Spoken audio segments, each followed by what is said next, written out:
Good afternoon, ladies and gentlemen. I know we've just finished lunch, and after lunch, sometimes there are things that take over. As the panelists come to the rostrum, I want all of us to stand up and give them a clap so that the sleep will go away.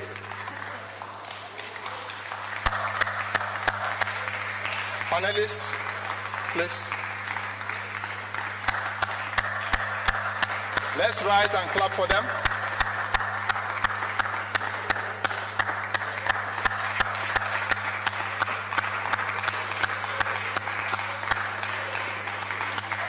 Babalola, please come up.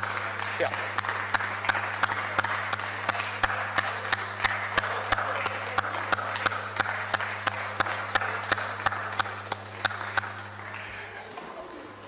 You know, in Africa, we are very religious. And if this were to be a church service, we'll first say, let's cast the devil away. And the devil is asleep after a heavy meal. It's really nice to be here. It's nice to be part of this session.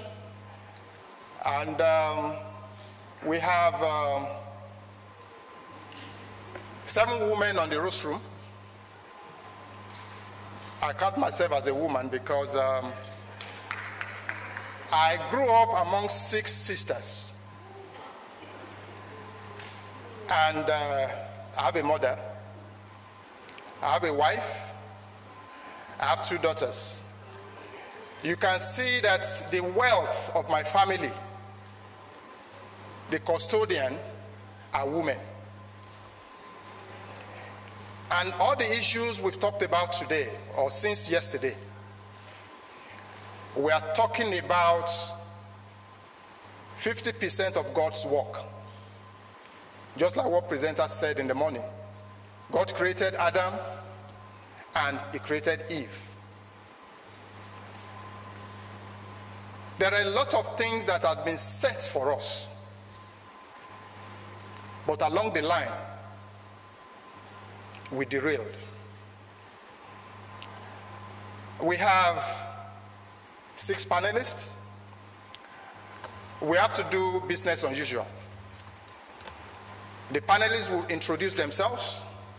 You all have 5 minutes to say something about the issues that has to do with your work, about your opinion, about issues that has to do with science, with development, with progress of our life. It seems I'm talking too much.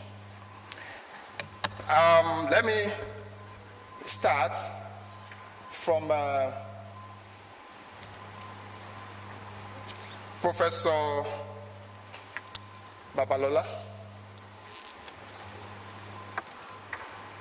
from Nigeria.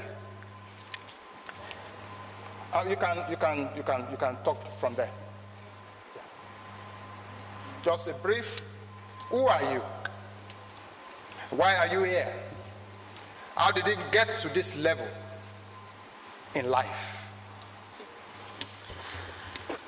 Thank you very much. Good afternoon. I wasn't supposed to be here, but I was co-opted a few minutes ago to replace someone who is not here. My name is Chinedum Peace Babalola.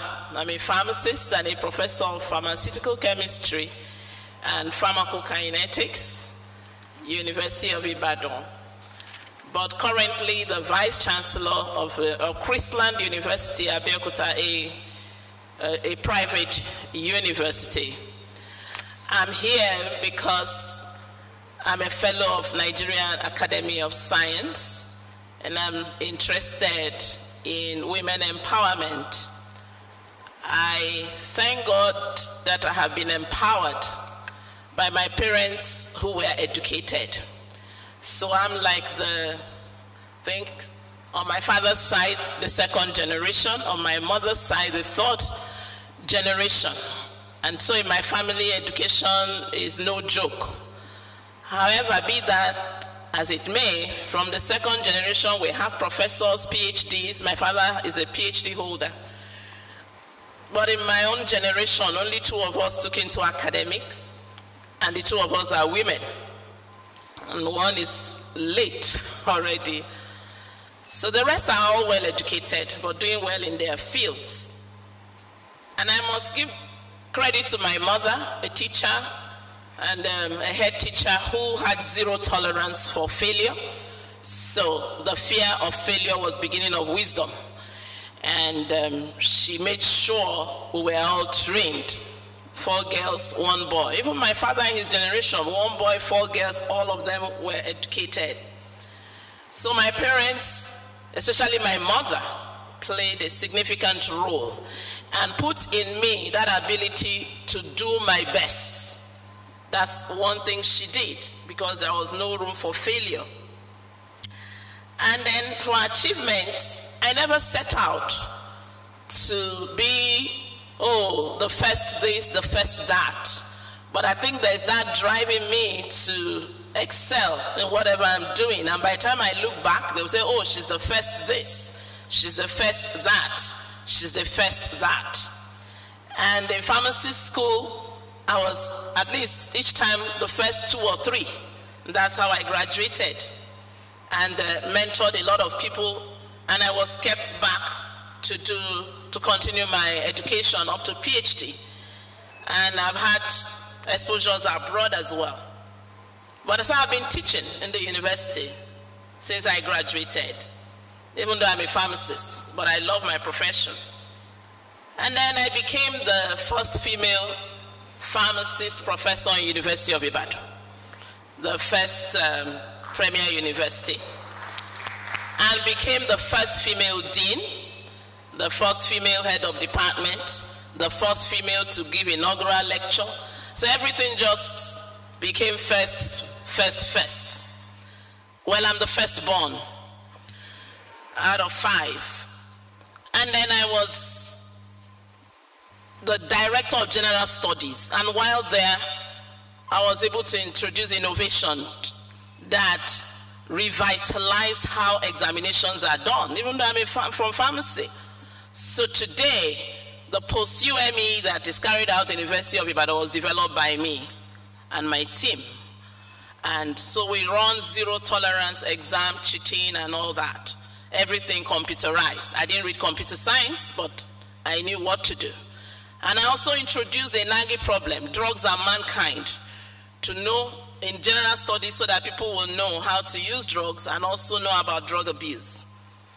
So while all these things were on, I kept my research. My research never suffered. However, it suffered in the sense that it was difficult to get grants. It was difficult. By the time I became a professor, I had little grants. I had some grants, but not much. But thereafter, I led a team and we contested for a big grant, $1 million. And because I was interested in translational research, how do we translate our research to products so that Africans can make their medicine? And in 2011, 2012, we won a $1 million grant from MacArthur. And I was a PI. And I set up a Center for Drug Discovery, Development and Production, CDDP. Actually, MacArthur said that is the first of its kind in Africa. And today, that center is rolling out herbal medicines, training people on regulatory, doing a lot of things. And then the fellows began to come. I became the first female pharmacist to be a fellow of Nigerian Academy of Science. And actually, by that time, I was the 10th in the whole country. And I've also mentored other women to become fellows. I became fellow of African Academy of Science, the first Nigerian woman to be inducted fellow, African Academy of Science. And then so many other fellowships. But before I round up. Thank you, Prof. Here we have a $1 million woman. And we know that it's not easy to get grants for anything. And for you to move to that level, it shows that you are doing good work. Professor Esther Wankambo, you are the head of the Academy of Science in Tanzania. There are 4 women in the academy. Others are men. Men are known for coup planning, but I know that you didn't plan a coup to become a president. You are the first of many things. You are a pediatrician. And when I met you the other time, I said, when I grow up, I would like to be like you. Can you tell us briefly on the journey so far?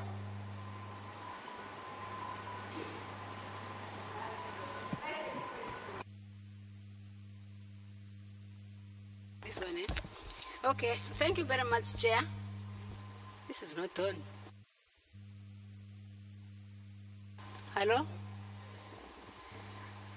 Yeah, my name is Esther Daniel Mwaikambo. I'm the current president of Tanzania Academy of Sciences. And I think I have a lot of more credentials which you can find in the internet. I won't go through them, but I'll tell you some of my experiences to having been well educated, that has contributed substantially to the development in this country. It is very important to educate a woman so that you can effectively have her included into the development agenda. When a woman is educated, he understands all the problems that surround people, because she is the one who is dealing with them all the time. She takes care of the ill people, she takes care of the children, she bears the children, she looks after the husband, the grandmother, the grandfather, everybody is taken care of this by this woman. She sees all the problems like illnesses, especially children, mothers, and so on.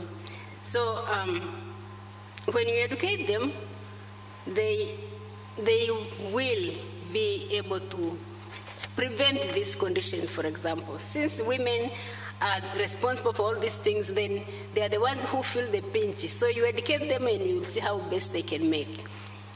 Due to the fact that they are very much concerned with the things they see every day, the problems, the challenges, and so on. And I will base my discussion on my own experience.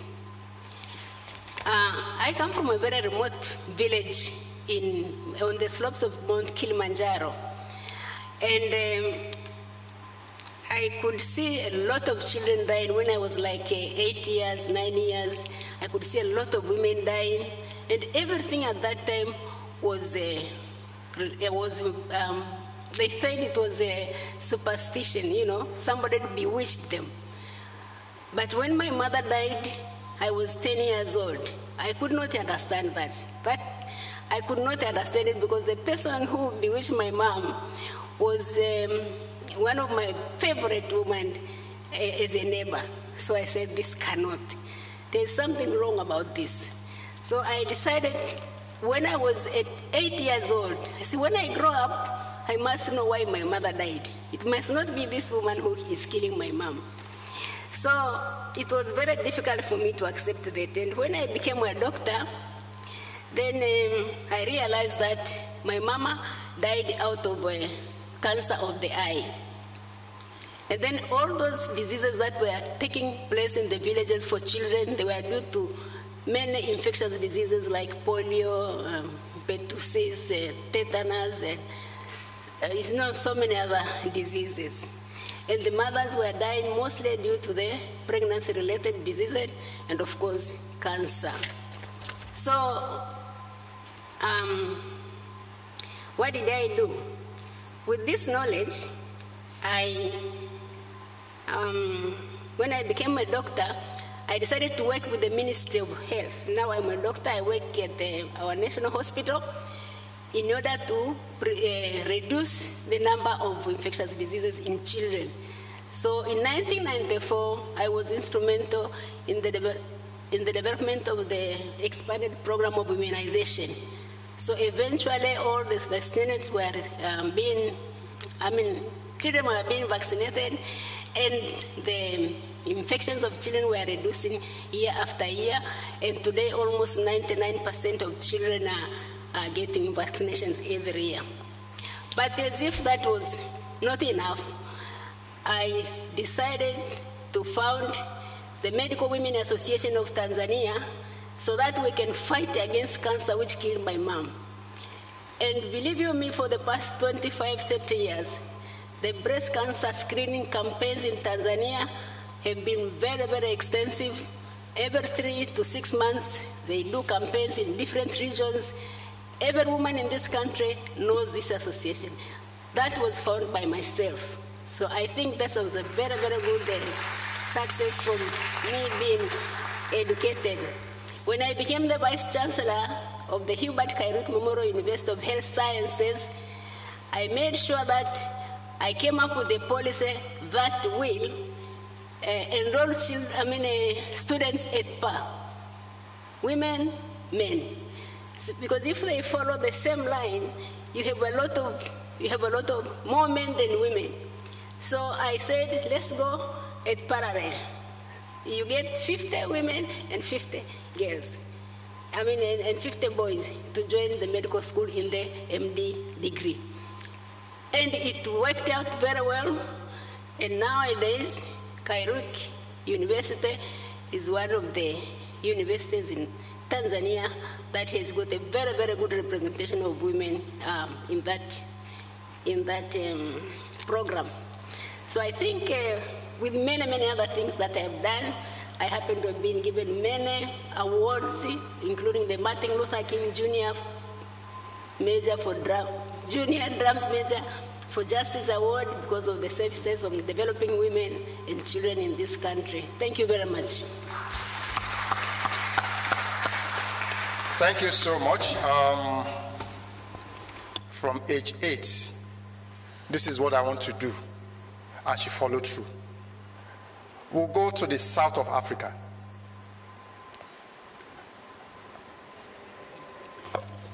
And we'd like to have experience from South Africa. From your experience, how has it been? And you can turn it to whichever way. And one thing, the audience, anytime we feel like clapping, please clap very well. Not just one clap. 2 claps, several ones, because we have amazing people here. And we are also going to learn. We'll soon get to the area where they clone themselves, so that we can learn on how they clone themselves and take it back home. From South Africa, can we have your perspective? We have Rosine there from South Africa. Thank you very much, Mr. Chair. So I'm the Executive Officer of the Academy of Science of South Africa, and I have to confess I didn't read my instructions very well, and you have got a diplomatic chair because he said I can turn this any way I wish. I'm reluctant to kind of give my history and where I come from and what I've done, but I will try to link it with what I'm going to say, the message I'm going to give. When I was at school many, many years ago, there were really only 3 options for a girl in terms of a career. It was teaching, nursing, or typing. If you were clever, you went or did well, you went into teaching, and if you didn't do so well, then you became a typist. So I did fairly well at school, so I decided to be a teacher, and I was going to be a maths teacher. So I think somehow I ended up in science and lecturing at university and so on. But I think if I had my life over again, I would probably have elected, given the right counseling, to become an engineer. So what I'm going to focus on today is something to do with engineering. So turning to the topic of Africa's development, there's nothing more important than innovation, and this hasn't been spoken about very much, and the role of women in innovation. So if we look at some of the statistics on women in careers that contribute towards innovation, such as engineering and IT and so on, the statistics are really dismal. We often lament how bad it is in science and mathematics, but it gets even worse when you look at engineering. So, for example, I've extracted some stats from some of the most developed countries. In the UK, has the lowest percentage of female professional engineers of anywhere in Europe. It's less than 10%. And this percentage is not changing. In the US, the percentage of women in undergraduate engineering degrees is also very, very low, less than 20%. And I guess that the stats are much the same across Africa. Very, very low percentages of women. So this is underrepresentation that we really need to address if we're going to get innovation and development in critical areas on our continent. And then the second message that I want to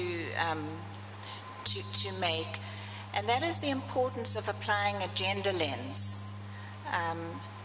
in all our undertakings, so that we try to get not just the numbers right, which we've all been talking about, but we try to get the knowledge right. And that can only happen if you consider research with a gender dimension.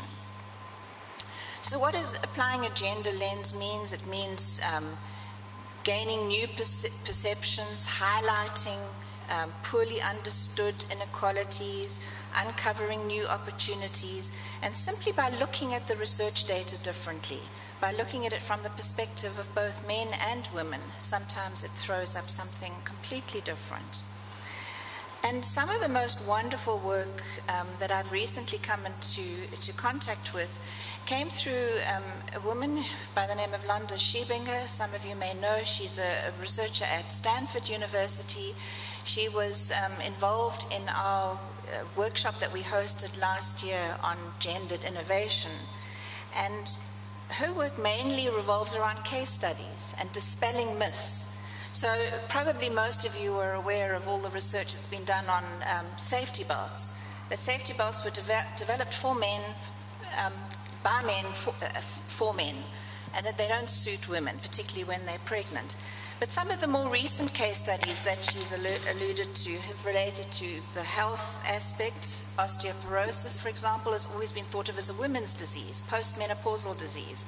But recent research, when you apply the gender lens, shows that this is not true. So many more case studies.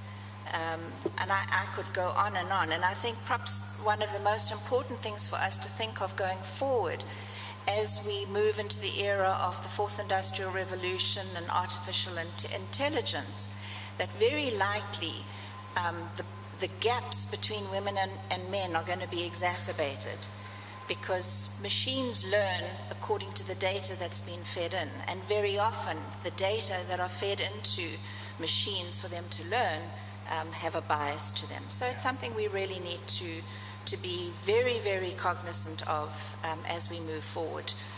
Thanks so much for that brief. I met someone a few minutes ago and I said, "Oh, are you from Nigeria? Are you a Nigerian?" And I mean, the name Fabian, Flora Fabian. And in our discussion, she said, "I'm this, I'm that, I'm that, and you are a woman and a mother." She said, "Yes." I said, "Okay, that is good. Can we hear from you, from Tanzania?" Thank you very much. I'm going to talk briefly, not so much on myself, but on the value of educating and including women in Africa's development agenda. I'm Flora Fabian. I'm a professor of biomedical sciences, and I work at the University of Dodoma, and I'm also the director of research and publications at the university, and I'm a founder of a group that does gender mainstreaming at the University of Dodoma. Well, I'm glad that my father, all those years, treated girls and boys equally, and we are 5 girls and 3 boys, and fortunately I'm the only one who has come to this level, becoming a professor. So I really appreciate my late father's consideration that children are equal. So when I came to medical school, of course, Dr. Maikambo has said it all. She was kind of an inspiration to me and a mentor. So when I finished my undergraduate, went for PhD in cell biology, mainly in the Department of Anatomy. And after I moved to the University of Dodoma, I realized that there is a lot of gender disparity in terms of research. And fortunately, because I'm the director of research there, I thought we need to do something. And I founded this group, and we started with small seed money from INASP. We wrote a proposal and we won. And after that, we started the process of gender mainstreaming at the University of Dodoma. And in that way, I was actually known by one lady who gave me a story of a girl who was running away because the father wanted to send her off to get married. And during the same time that this group was formed, the gender mainstreaming group, so we decided that we will extend a helping hand to this girl. So she finished her primary education, secondary education, and fortunately she did very well, and she came to the University of Dodoma as an undergraduate in business education. And when she was there, to show appreciation of what the ladies had done to her, she started a small group and she empowered other girls. They started projects, and actually these projects have grown very, very well. And we also mentored her to go to the community, and they are now helping girls and community in small business, and this business of keeping goat and also gardening, and the group has really changed a lot, and they have been also able to help other girls. So that was a kind of a relief to us, because we helped her, but she realized that she was going to help others and change the lives of other girls in the community. At the university, through gender mainstreaming, we also have managed to create a fund where we act as mentors and encourage young academicians to develop funding proposals, which is now being funded by the University of Dodoma. And we have seen a change in the past 3 years that many women now have actually increased their volume of publication. They are getting promotion, and therefore an opportunity for them to become university leaders. Thank you very much for the brief. We'll quickly go to Senegal, and I know you had some experience in government, and looking at your experience, looking at your role at the Academy of Science and Technology of Senegal. Professor Gassama, can you perhaps look at what has been said by others, and looking at from your experience, how does it fit into some of the area of experiences that has been talked about? Thank you, Mr. Chair. First of all, I would like to apologize. We have excellent translation, simultaneous translation, so I feel more comfortable if I speak in French. Okay. So, if you don't mind, I want to continue in French. Okay, I'll move close to you also, because I don't speak French today. So you have to speak too. So thank you for this question.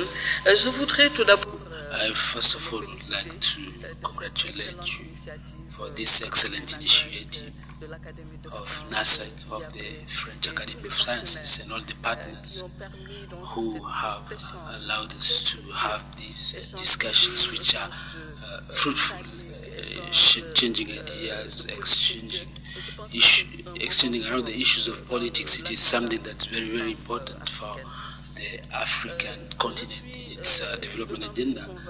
I am convinced about the importance of this. Lorsque je vois toutes les interventions de très haut niveau qui ont émergé dans cette salle, et je pense que c'est quelque chose d'absolument fantastique et sur lesquels nous pourrions bâtir des stratégies qui vont permettre à l'Afrique de pouvoir développer ou bien en tout cas réduire ce gender gap qui est un handicap très important. The gender gap, which is a huge handicap. Je m'appelle Yaiken Gassama. My name is Yaiken Gassama. Je suis professeur à l'université Cheikh Anta Diop, professeur de biotechnologie biotechnology je suis en même lecturer. temps I'm also at the same time the Vice President of the National Academy of Sciences of Senegal. I am the President of the Fundamental Sciences, Applied Sciences, as well as Innovation. I'm here as the co-president of the high-level panel of the African Union, NEPAD, on emerging technologies. Alors, je dois dire que j'ai eu la So chance I should tell you that I was lucky to express myself dans le domaine scientifique. in Et the si j'ai eu cette chance, c'est scientific aussi grâce à world. mon And père. if I had this Il y a beaucoup de similitudes opportunity, entre ce it qui vient is d'être dit due et to mon my father. parcours. I think there's a Et c'est lot lui qui m'a of similarities between what I've had here and my own story. He pushed me, he asked me to persevere and to continue and move forward in order to excel. He told me to never look behind, but to always move forward to excel. And with a family of girls, we are 10. And démographique, là, vraiment due doit to être, demographic quelque chose de dividend, assez pertinent. I think that Nous this sommes 10 is dans something cette famille, that's et pertinent. il y a We are 3 10. garçons et 6 filles. There are Mais pratiquement toutes les filles three boys and 7 girls. And we have all excelled. Many of them are professors in pharmacy, economy, medicine. Ceci aussi grâce à And notre mère. this is thanks to our mother. With her rigor, she educated us, and Au devant de la scène. she asked us to Ça always nous a move beaucoup forward, aidé and this pour, helped us a lot arriver là où in nous order sommes. to arrive or maybe to reach where we are. Venant de la Basic mère, education, extrêmement especially from your mom, is Une very, famille very éduquée, important. An forcément, les educated enfants family aussi vont suivre ce chemin. means that the children are also going to be je educated. crois But I should also tell you that I Que fundamentally si nous believe éduquons, that les if we educate nous formons girls, des if we femmes, train si nous women, leur accordons if des facteurs de we production afford them qui leur the permettent d'être factors of performants, production that are nous going to pouvons allow them to nous pouvons perform, assister à une transformation we can positive witness de l'Afrique a à travers un positive développement transformation of durable, Africa through à travers a sustainable un développement development, through solidaire a et un développement solidarity, through Ce solidarity, qu'on a vu en Afrique, solidarity les in femmes, development, through equitable les development. femmes What se we have seen elles ne is that travaillent pas women de are manière coming individuelle. together. They do not work cette in solidarité, silos, cette and entraide this doit être solidarity la force, is doit être le moteur which should be pour is le what should be développement. the force for development of women in Africa. L'éducation en Education, sciences est fondamentale. science education is fundamental. It is fundamental because it opens many opportunities. It frees women from these prisons where we have put them. It liberates them from these social functions that they occupy today, as she said. Infirmières, sages-femmes, These professors, these nurses, the midwives. I am not against these functions or these roles. But women have some creativity. They have some mental capacities that we have to exploit in a different way. So I think this is where I'm going to stop my intervention. I think if you have other issues, maybe we could discuss. Thanks so much. Can we give her a round of applause? She mentioned 2 critical issues. education is very important. Then the impact of politics has been a challenge to all of us. My fellow brother and woman in the mix, can you pick from that point in terms of what has been your experience looking at the success story that you've observed, looking at the challenges that you've observed? How do we move from here?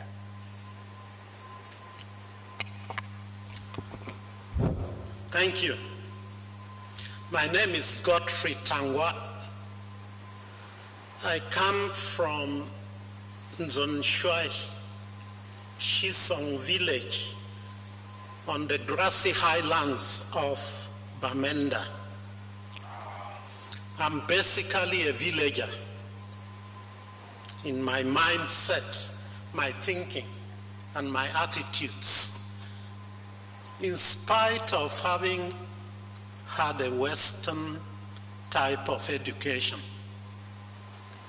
having matriculated 3 times and graduated 3 times progressively from the University of Nigeria, Nsukka, the University of Ife in Ile-Ife, and the University of Ibadan in Ibadan, where I ended up with a Doctor of Philosophy in philosophy.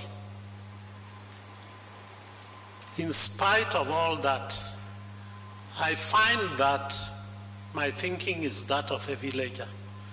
And the only place where I ever feel completely at home is in the village of Nzonshwai, Shisong. I'm sure if I were not a villager, I would be feeling quite inferior and uncomfortable amongst these highly achieving women. But I assure you that I'm feeling quite comfortable in the midst of these women. A truth that every African villager knows is that a human being is a human being simply by being a human being and not for any other reason. This is very important. And this truth, I can say my background is in philosophy with a focal interest in bioethics. And my work in bioethics has been animated by this truth, a simple truth. A human being is a human being simply by being a human being and not for any other reason. The consequences of this truth are somehow profound. And I find that when you draw them in certain situations and domains, many people find it hard to accept the consequences. The thing about human beings is that human beings are radically equal. Well, we will call this moral equality. No human being is more human than another. And this is very important. Some humans come into the world as females, others as males, for reasons that we do not fully understand. And the ratio between males and females in the world, if the processes were left to themselves, would be about 50-50. I think this is a remarkable fact. It's a remarkable fact. Now, some human cultures are obsessed with the difference between being a male and being a female. You see, language is the most important identification mark of every culture. And of course, there's no culture without a language.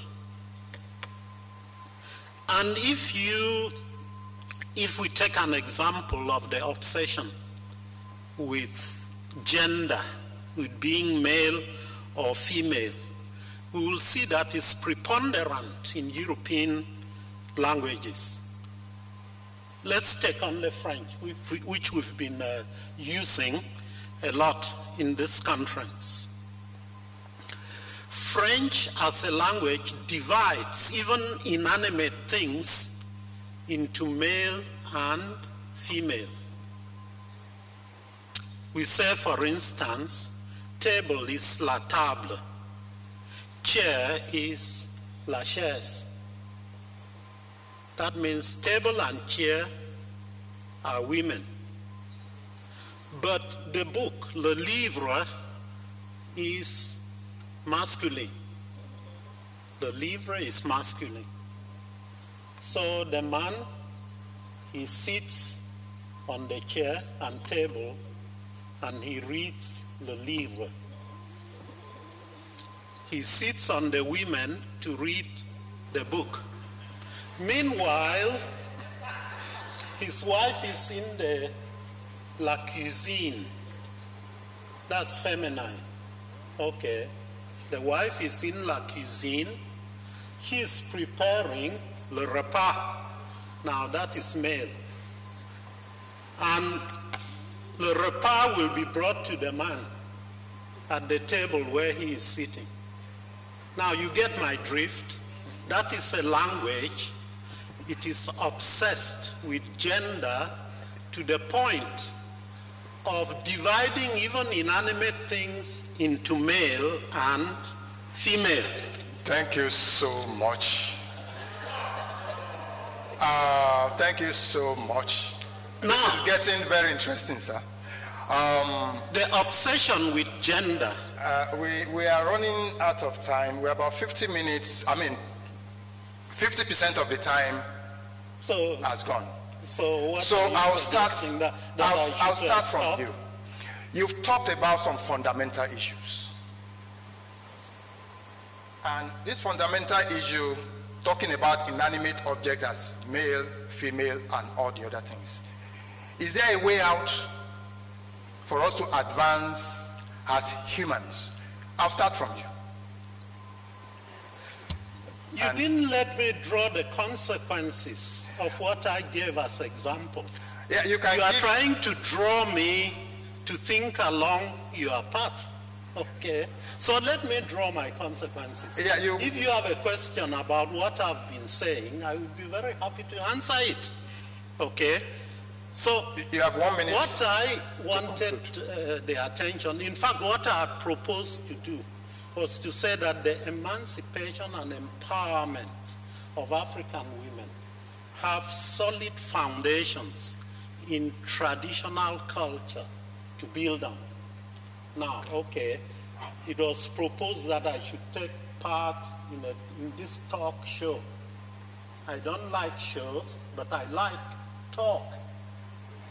Okay, so, and one of my problems with the Women's Days, especially as it comes out in certain countries, is that it has become just a show, which I don't think is a good thing for where we want to go. Now, what I wanted to say about traditional African villages and what we are doing here, we've been having a very elite discussion. We need to go back to the roots. And I can put it in a parable. You see, Nigerians, the Yoruba people of Nigeria, they have a saying that people very often go as far as Sokoto in search of something that they have in their Sokoto. The Sokoto is your trouser pocket. You travel all the way to Sokoto looking for something which all the while is in your trouser pocket. And I think that that is a metaphor we need to take seriously if we are really talking about empowerment and development in a serious manner, and not just making shows, you know, a show once every year. In my own country, Women's Day has become a matter about the fabric, you know, the wrapper that is provided. And some economically very smart people have introduced the idea of bringing out a new one every year.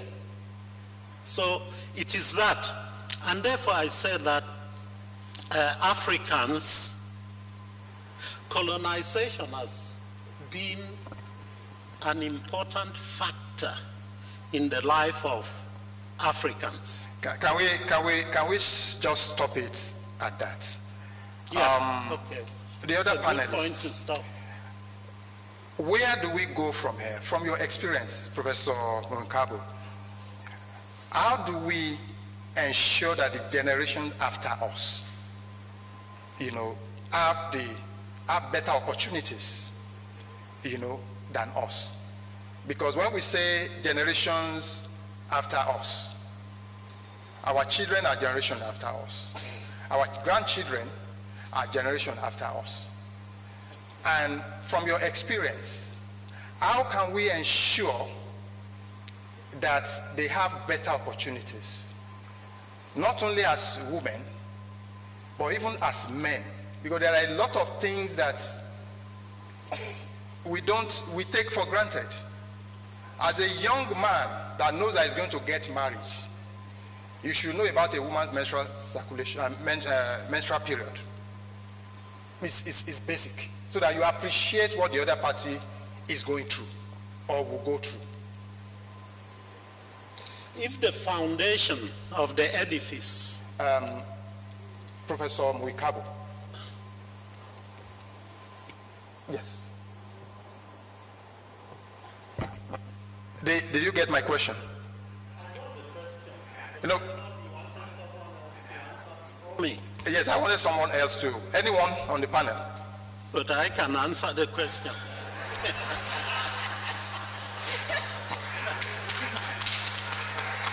Can we have? If the edifice that we are building is built on faulty foundations, it will surely collapse on our children and our grandchildren if it doesn't collapse on us. So I'm tackling your question. Okay, we need to lay that foundation solidly, and then it will be able to carry us. Okay. Okay. If we use borrowed structures, a borrowed framework, you know, we are following the thinking of others, which is not related to our day-to-day problems, to our existential challenges. It will surely not be able to carry us anywhere in the future. Yeah. Thank you, sir. Roshan, you mentioned education as being fundamental. Can you expatiate briefly on that? 1 minute. I can, but can I first of all just make a comment about the question you posed? Okay, go on. So one of the things I think that we really need to get right, how to make things better for the young people, we need to get the messaging right. It strikes me that we're not getting new messages out about the importance of gender. It's the same messaging that's coming up over and over again, and I think there needs to be a paradigm shift in the messages that we convey. And I just wonder if there isn't an opportunity to see gender as part of the whole diversity question, that it's diversity that's important. It's not just gender, it's diversity in terms of urban, rural, diversity in terms of race, geographic origin, etc. And if gender can become part of that diversity messaging, I think more people would buy into it, because I see many, many women who are reluctant to support the women programs and opportunities because they think women should make it on their own. You know, that same old message that many, many senior women have. So that's just the one thing. And yeah, I don't know whether I can add anything more about education. I mean, obviously it's absolutely critical to have the access to education. I think that's important, so that women can make their own free choices. So it's providing them with information, making sure that there's accessibility so they can make their free choices. And I think mentorship is extremely important for women particularly, because women seem somehow to lack the same networks that men have utilized for so long to advance their careers. Okay. Thanks so much. At this juncture, anyone can throw in a question, not comments, a question. And that question should be just one question. If you have two questions, sell it to your next neighbor. And Professor Gassama, you mentioned something about politics, I mean, policy, and so on and so forth. What has been the experience in Senegal? Have there been policies that work? And can you give us briefly maybe a summary of that in 1 minute? Ce que je peux dire par rapport à ces politiques, c'est qu'en matière de sciences et technologies, il y a ce qu'elle appelle le paradigm shift. Nous sommes en train de développer des programmes en sciences et en technologie depuis le primaire, donc jusqu'à l'université. Donc là, je crois qu'il y a une prise de conscience politique très forte sur la nécessité d'éduquer les jeunes dans les filières scientifiques. Mais je voudrais citer un exemple donc on en a parlé ce matin, qui concerne la main à la pâte. C'est un exemple qui a été bien mis en œuvre. Au début, nous avions quelques classes pilotes, mais là, c'est une expérience qui est en train de s'étendre au Sénégal.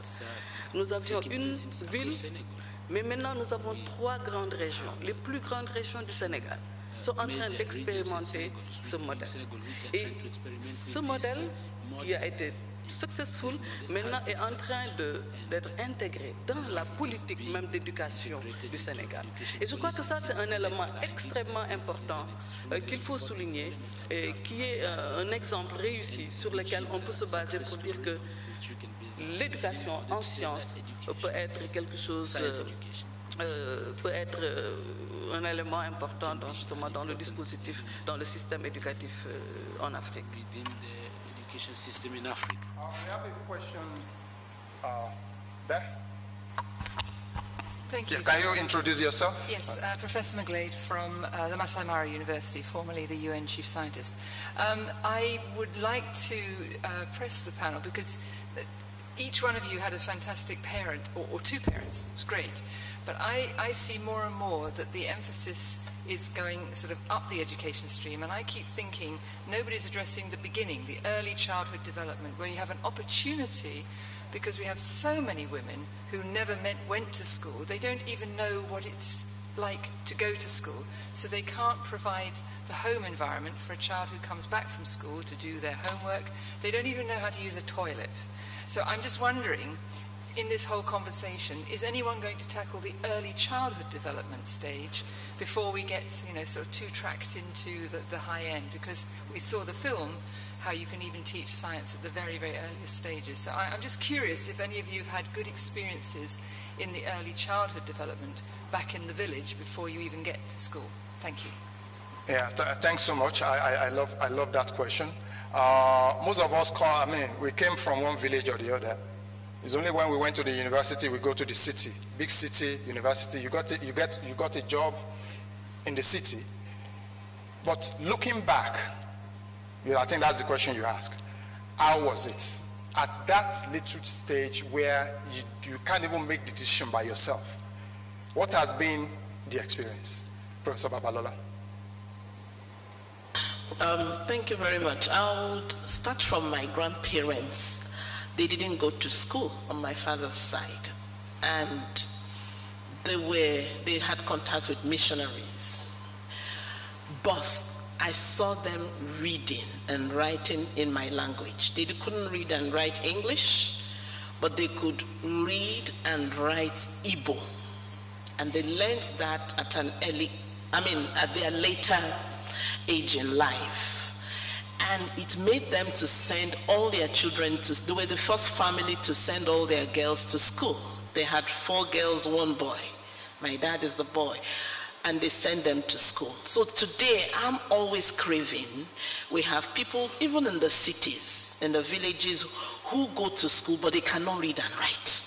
So how can we have programs that can make them read and write? If they could succeed, I don't know how many years ago, so many, almost 80 years ago. How can we adopt such a thing so that people can read and write? Thank you. Okay. Can anyone build on that briefly? Yes. Je pourrais juste ajouter une expérience au Sénégal que nous avons personnellement menée chez les talibés.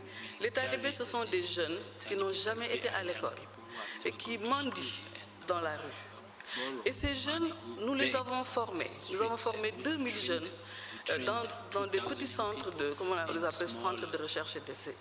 Et en 3 semaines, lorsqu'on les a mis en face d'un ordinateur, ils ont appris à utiliser l'ordinateur, ils ont appris à ouvrir, échanger des informations à travers des mails, ils ont appris à faire la recherche documentaire sur des sujets d'intérêt, mais surtout ce qu'ils ont appris, ça leur a ouvert l'esprit à d'autres perspectives. Maintenant, ils savent qu'ils ne peuvent pas se limiter à l'éducation coranique, ce qu'on leur apprend dans les écoles coraniques, à les manger dans la rue, mais qu'ils ont la possibilité d'avoir accès à une information qui pourront plus tard leur permettre d'être insérés dans le milieu professionnel. Ça, c'est un exemple. Mais aussi au niveau des tout petits. Au Sénégal, on a ce qu'on appelle la case des tout petits, donc entre 3 ans et 6 ans. 6 ans, c'est l'âge de la scolarisation au primaire. Mais entre ces 2 périodes, donc 3 ans et 6 ans, les enfants sont mis dans un environnement où ils adhèrent à certaines connaissances à travers justement les ICT. Et donc, ça leur permet de se familiariser et d'avoir surtout l'accès à une hygiène de vie. On leur apprend de nombreuses choses à travers l'informatique. Et je crois que ce sont des exemples quand même qui sont assez intéressants. Et ces cases des tout petits, on les retrouve un peu partout. Dans le plus petit village du Sénégal, on trouve ce modèle de cases de tout petits pour les enfants. Thanks so much. Now our grandparents knew the benefit of education and they worked at it. What is wrong at this stage? Why are we still the way we are? Why are we going backward? Because that's what it means. If a parent who did not go to school managed to learn to read and write and send us to school, we are not talking about even those of us here because we are a minority. There are millions back home who don't see what our parents saw. We'll get back to that after this question.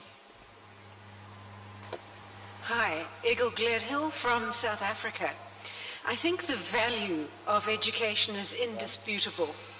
But for women, we often encounter teachers who say maths is not for women, physics is too difficult for girls, don't touch that, let the boys do it, or where will you get a job in science? So my big dilemma, which I put to the panel, is how can we influence teachers to help educate girls in science and maths and engineering? How do we tap into teachers? Because a child goes to school, spend half the day with teachers. Yes, I can see your hand. Thank you. Fabian. Thank you very much for that nice question. I will give a short story. We were doing some research currently on school education, especially early grade education. And the major obstacle was that most of the parents actually could not read and write, and so correctly said, why have we gone back? Because I remember when we were growing up, maybe the parents could read our local languages, could guide us in our local languages. But right now, we have a common language, which is Swahili in this country, but still we have gone back several steps, several years back. So maybe we should consider the question of empowering both parents and teachers.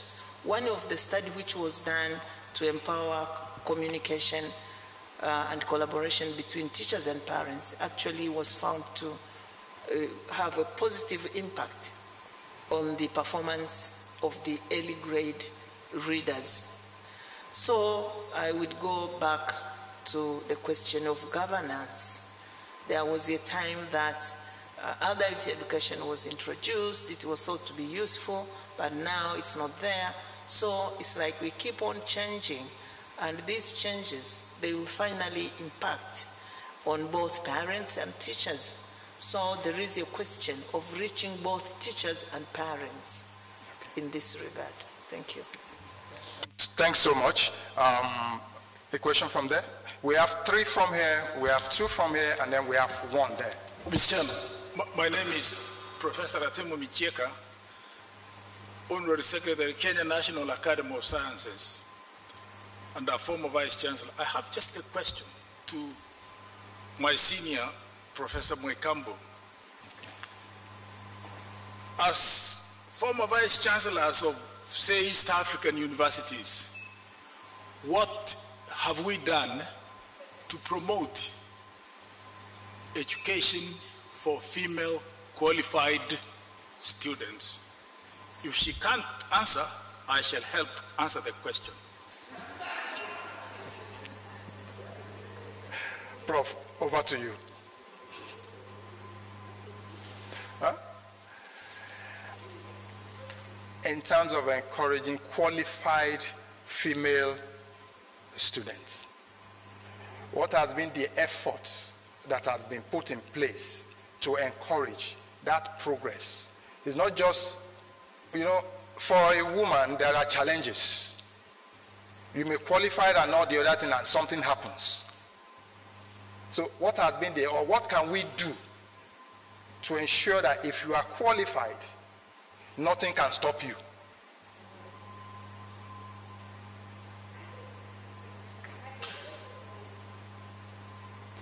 Quite a number of these women have been mainstreamed into the high government positions instead, depending upon where they start as undergraduates, and then eventually they grow up, especially if you go to the area of politics. In Tanzania, for example, there are quite a lot of women in that area, and in a lot of other positions in the government and at the university levels. They try as much as possible to include the women, the well-educated women, and when they get there, they are encouraged to improve on their education. For example, if they have a first degree, to go up for the master's degree and eventually for a PhD. And some of them do very well, but we have not reached where we wanted. We would have liked to reach. It is still a constraint us because there may be multifactorial reasons as to why they don't go up very much. But as you know, that a lot of men are the ones who have to give these women chances, and they also want the chances. So it is not all that easy. But I must admit, since the past 15, 20 years, the number of women in decision-making positions in this country has gone up tremendously. That's all I can say. Yeah, second question from this side. Yes. Thank you very much. I have to speak a little bit awkwardly here, but my name is Connie Shemireira. I'm from Uganda, and I'm a member of the Global Young Academy. I really like the panel that we have today, successful scientists and women, and one man or two men, telling us how they got here. The thing, I'm not a man. If you say so. The thing that I understand that we have to deal with basic issues such as access and things like these. But what I would have really liked to hear about, because these are all success stories, but besides these few success stories are very many women who did not make it for different reasons. Earlier on we heard about the leaking pipe in the engineering pipeline. And no wonder there are no mentors because so many women do drop out. I'm one of those. I started out as a civil engineer and I left the profession within 3 years. And I would just think that as we go, although we provide this access, how can we think about how to keep these ladies, these women in the profession, in the scientific profession? Because things like family obligations are real. We may brush over them, but they are real. The time lost in carrying and nursing a child, however much a man wants to help you, that's something that you have to do yourself. So from your own stories as you've gone, how do you think we can put more structural arrangements in place to keep these women there once they are granted access? Okay. Thanks so much. Okay, Professor Babalola, I can see your hand, and then Professor Mukabo. So Babalola first, and then after Mukabo, and then... Thank you very much. Thank you. To say that there are no challenges would be telling a lie. I believe in family, and in Africa we believe in families. We even want our children, our daughters to get married. And so I had the challenges. Being a woman, I lost 10 years in my career. I had a plan to have my PhD at 25. I had it at 35. I had a plan to become a professor at 35. I got it almost 10 years after. So there are challenges because once you get married, you're having children. So my PhD, I had 2 children. I had to defer. It took so long. It was frustrating. At the last minute, I wanted to give up. I said, I'm no longer doing it. That I'm not going to do it anymore. It just took a little push. I would have dropped out. So there's a lot of challenges. There are many challenges, and I'm suggesting that we should allow women to be able to get away from work and come back whenever they are ready. We cannot throw away our culture. We are family people in Africa. We should be able to be given time to get away, even if it is 3-4 years. Maybe you had a job in the university or somewhere and still come back. We don't have that situation like in my country. You can't break. There is really no room for you to break. I was carrying my pregnancy the 9th month and inhaling chemicals that I was using for my PhD up to 9 months. My baby and I were inhaling toxic chemicals, I will call it, before I had the baby, and I had another baby and all that. So we should have a structure that can encourage us to go in and come back. It will help us, and our job will still be there. Thank you. Professor Mukabo, how can we build on that structure that she mentioned? Yeah, in my own opinion, I think most of what should be done for a woman to continue succeeding is her own effort. You can take the cow to the water, but it won't drink. You can't force it to drink. Some women fall out themselves. They get their first degree and they are content. They don't want to go further. And I think a lot of efforts actually in the past several years has been given to women. And in my own experience, I've seen a lot of women who do not catch up with these opportunities that they get. In my own case, it was extremely difficult for me to become a doctor. Very, very difficult to become a professor. But I can assure you, I worked day and night, committedly never sleep until I become a professor. Nothing stopped me. My mother-in-law, my father-in-law, my husband, everybody was working against me, because at that time, the highest qualification for a woman is marriage.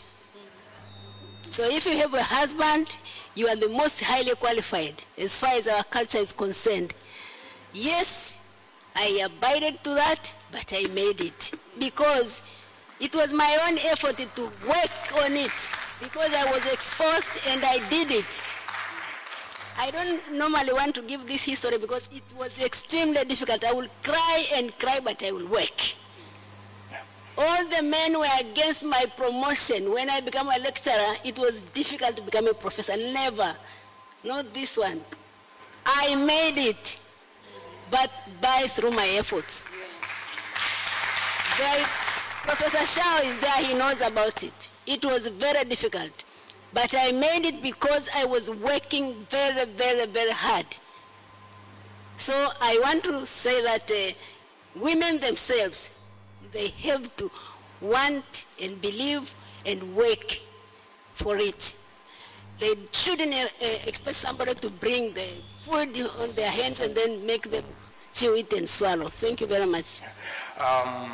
Time has just left the building.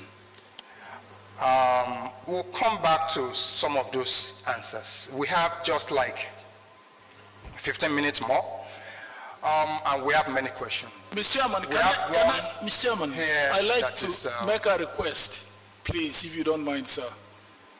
Can I make a very small request? Question? No, request. A different thing. Quickly. Really, sir.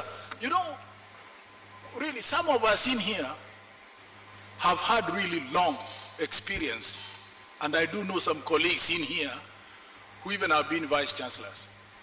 I have been one, and I know a lot about East Africa and education in the University Council for East Africa, where I used to be a chairman of revitalization of the council after the community collapsed.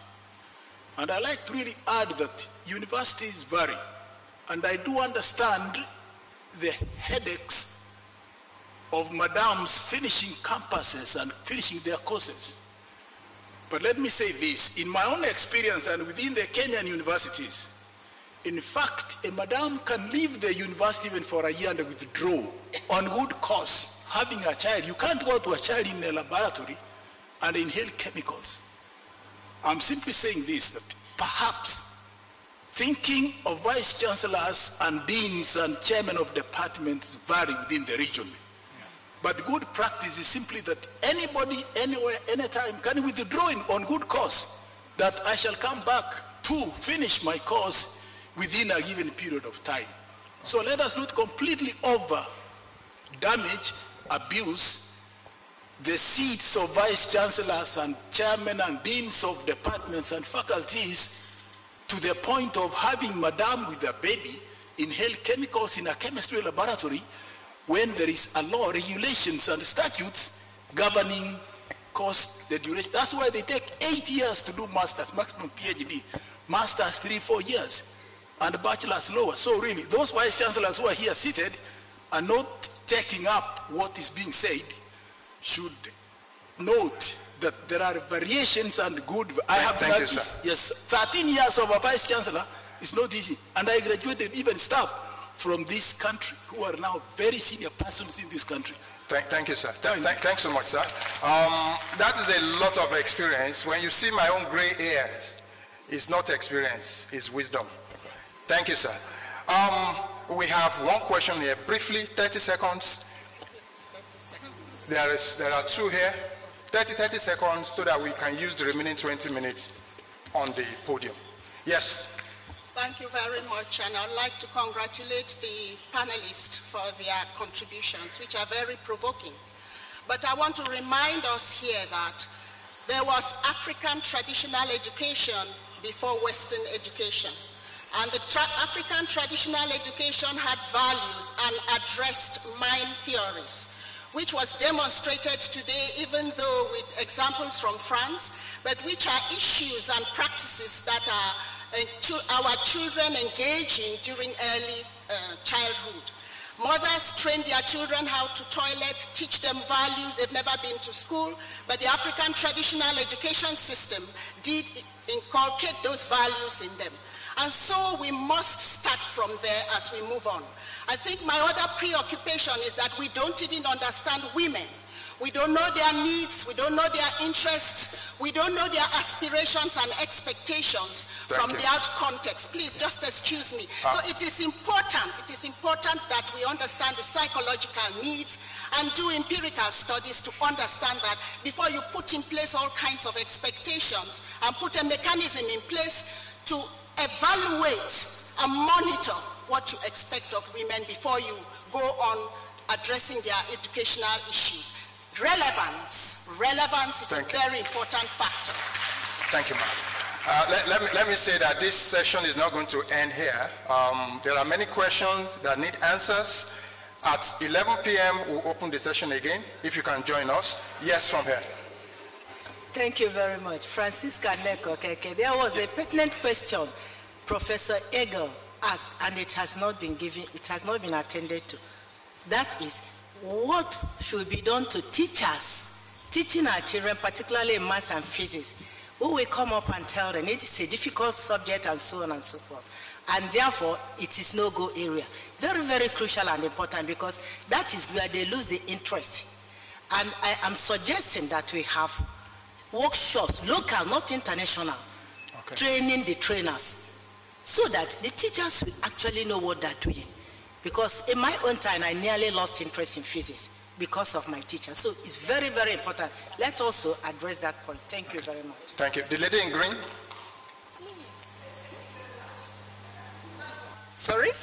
Okay, I'm changing. So what I'm saying is that when you look at the leaky pipe that was presented in the morning, there are few women who go through secondary education, then undergraduate, and then masters. But the truth is that once the women have gone through that leaky pipe and they reach the top, they are the resilient ones. They will always make sure that they succeed. So my question to you, the powerful ladies there, and many of you said that you have been professors at universities. What is your experience? When women reach that top, are they actually not competitive? Don't they make it? The question here, how do we make sure that we widen that leaky pipe and we get more women up there? Because they will definitely make it once they have gone through those lower difficulties. Thanks. Start from the other side quickly, and then you'll be the last person. Sorry. Bonsoir à tous. Je suis Alexia Moutonji et je viens du Bénin. Je suis jeune parlementaire du Bénin et je suis aussi enseignante de mathématiques. Donc je prends la parole avec beaucoup d'émotion. D'abord parce que depuis ce matin, je demande la parole. J'ai l'impression que c'est parce que je suis excentrée. Ça ne vient pas.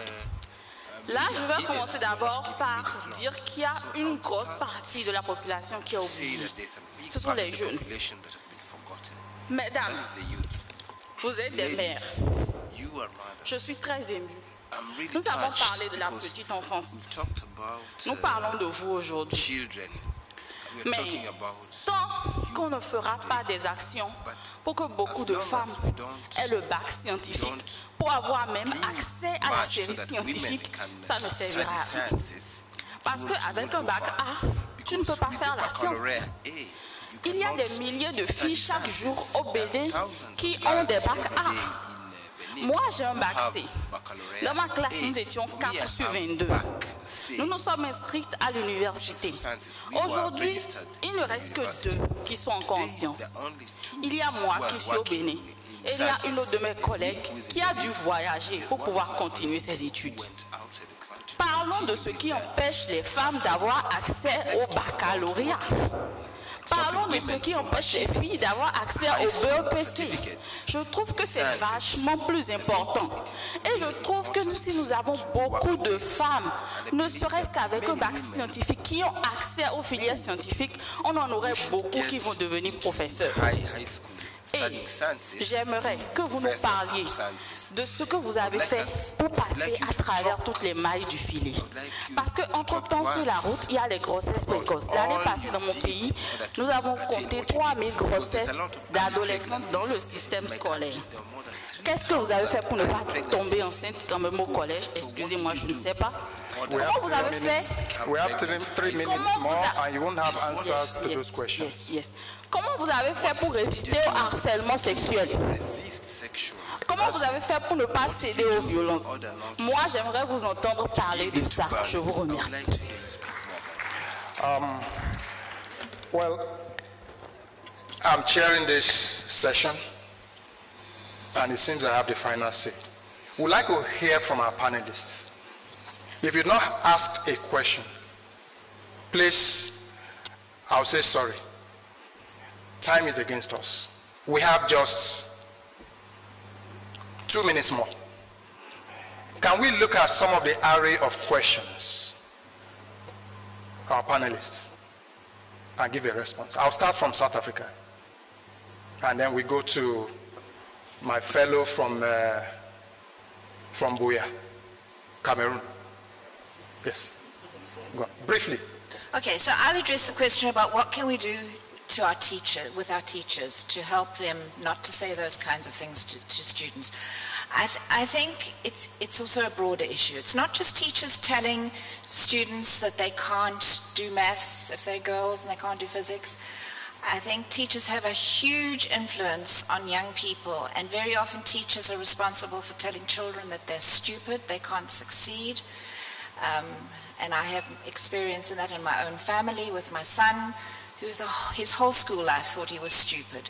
So I think the way to do it is through teacher training. So in their training courses, they should be taught about the important role they play in influencing students, not just in maths and science, but in their self-esteem and everything, and hopefully perpetuate it in that way. Thank you. Godfrey, briefly. Well, I would say that even before those structures, teaching and all, the most important thing is the ethics, fairness and justice. You may teach the teachers quite all right, but they need to have a professional ethics. Flora said something that is very significant, and I want to draw on that. She said her father did not discriminate between the children. He was very fair. And that's how she was able to make it. And she ended up being the one who went farthest. She was the most successful. So it's important, even at the family level, that there should be fairness and justice in treating children who are equal. That's why I talked about the equality of human beings. It must be at every level. Had the father even been preferring her, some parents do, he would have been unfair to the other children. But he treated them equally, and she was able to shine in spite of being a woman. This must be replicated throughout society, at all levels.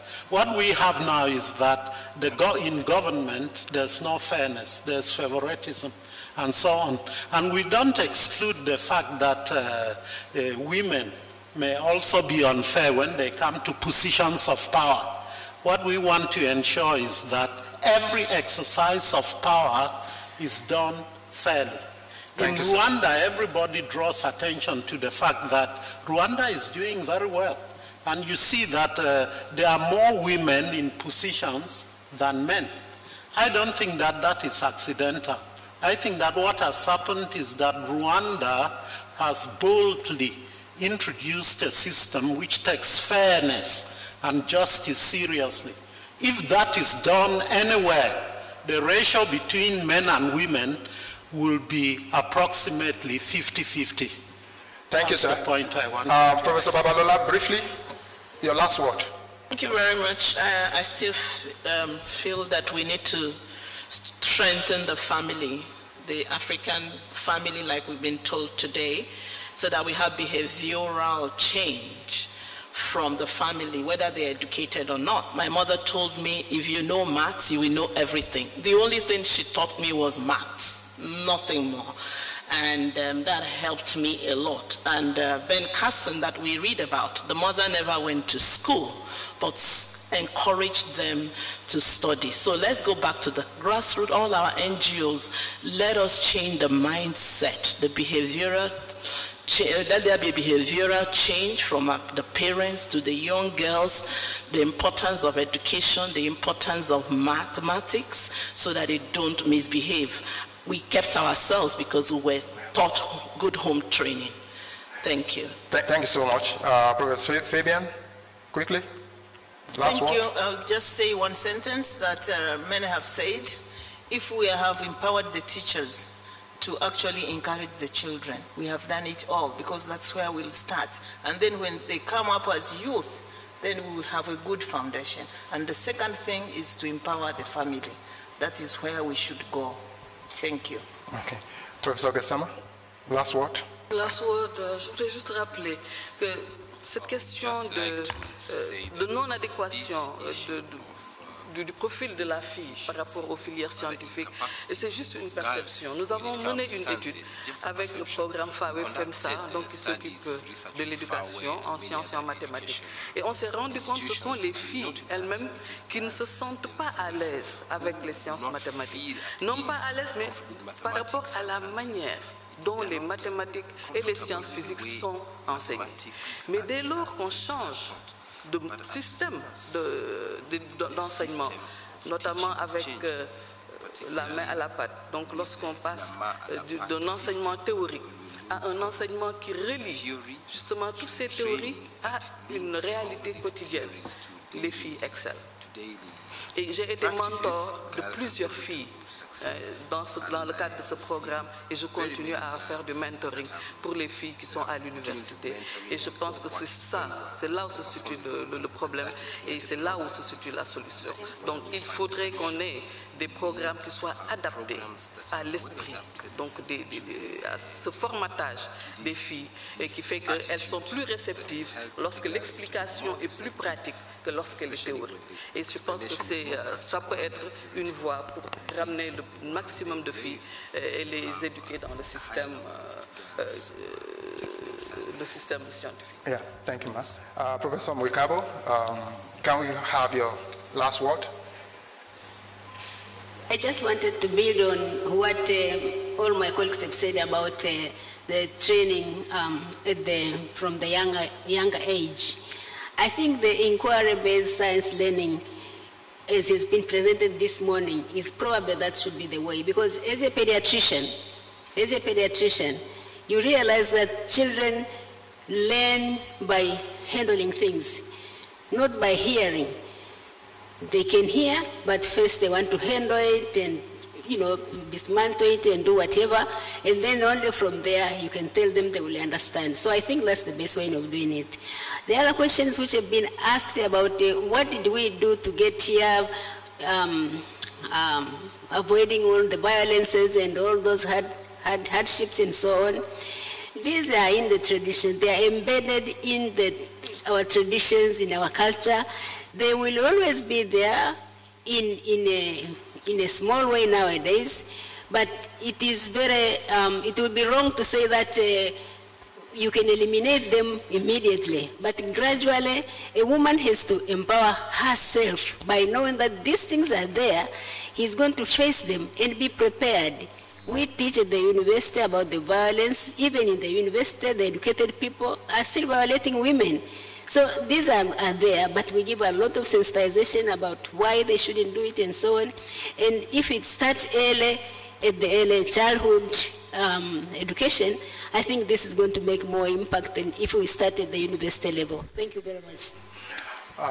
Thanks so much, our audience. It's very nice to have you with us. Sorry the time, we had too much time to discuss all these issues. But let's keep the discussion going on.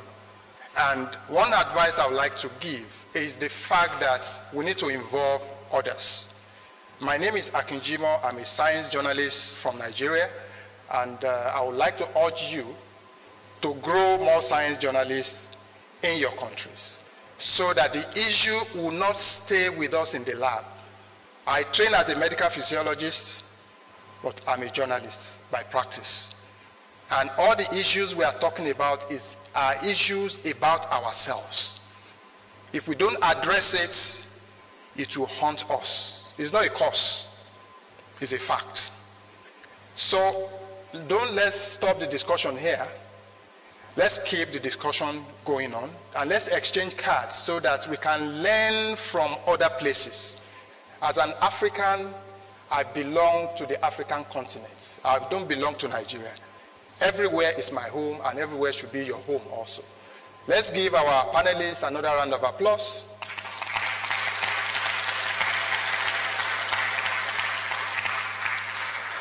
Thank you.